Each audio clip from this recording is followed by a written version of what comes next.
Hi guys, welcome back to another episode of Iman Rants with me, Iman. I know, shocking. Today we're going to be talking about a book series called A Court of Thorns and Roses. This is a really popular book series, so I'm guessing you've probably heard of it, but I would recommend that you do not watch this if you don't want to be spoiled, because there will be spoilers. I can guarantee. So we're going to be talking about my favorite characters and my favorite book and all. So I guess we should start with like, what book is my favorite? I think most people's favorites is the second one, A Court of Mist and Fury. I would have to agree with that as well because I loved it. It's so good. Like when I read that book, I literally counted the first one as like a prequel because the second one is where it's at. I'm pretty sure the first one's like based off Beauty and the Beast. I could be wrong. I'm pretty sure it is based off Beauty and the Beast because like doesn't she like break the curse and stuff? Anyways, I didn't like Tamlin like at all. Throughout the first one, he gave me like weird vibes. I won't lie. I did like that he provided for her family though, that was sweet. But I really liked that, what's his name, Rysand? His name is very confusing.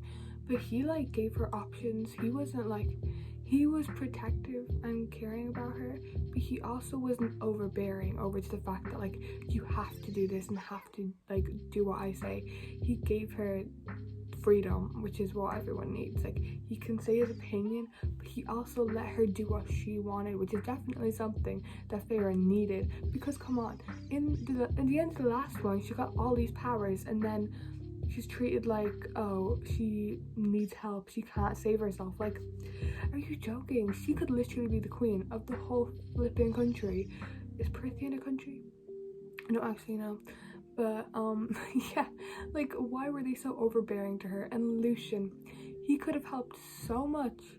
He was so like annoying in the second one. Like I get that he missed his friend, but he was so overbearing as well, and you would have thought he would know. And then in the third one, she goes and saves him from Tamlin, and like he's like so ungrateful.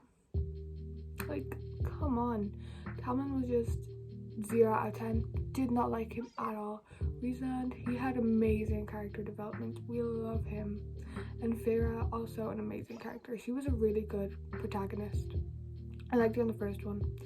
And second, I liked her in all of them, you know. She always, like, she never went downhill except for when she was sad, and that just made me sad because I like to like base my own emotions off the person I'm reading. So when she was sad, I was sad. But Asriel was my favorite character. He deserves the world. I hope in like one of the next ones he gets a mate or something, because I really want him to be happy, and I don't want him to be with Elaine because she has her own mate, and if she ends up with Elaine, it's like he didn't get his own. He deserves an epic love story, okay? I'm just saying what I'm saying. Nesta and Cassian, definitely each other's mates. If they don't end up together, I will be really annoyed because they definitely should. And I've seen things saying that Tamlin and Nesta should end up together, which is very odd. I couldn't see them being together in the slightest. Like, their personalities are similar, but they definitely don't work together. I think Nesta and Cassian were such a good match. And Elaine and Lucian, I didn't really like either of them, but I didn't really dislike any of them. They were just there, so they can end up together. I don't really care. I loved Morgan and Amryn though. Morgan was like the gay representation that we needed. She was so iconic. I loved her. And Amryn, she was such a bad bitch. She was too iconic for this world, let's be honest. Like, obviously she's from another world, which is just saying stuff, but at the end of the last one, I thought she was gonna be the bad guy, and then I thought she died, and I thought Rysand died, and I was like, isn't there other ones after this? How is he dead? Like, I was so confused. And then they just brought him back to life, and I was like, okay, yeah, fair enough. It wasn't very realistic, but I like that they all lived, you know? I was about to like bring up a comparison, but I was like, do I really want to spoil another book series in this one? But anyways, thank you for listening to my little rant about A Court of Thorns and Roses. If you have any other opinions, please do not hesitate to comment them.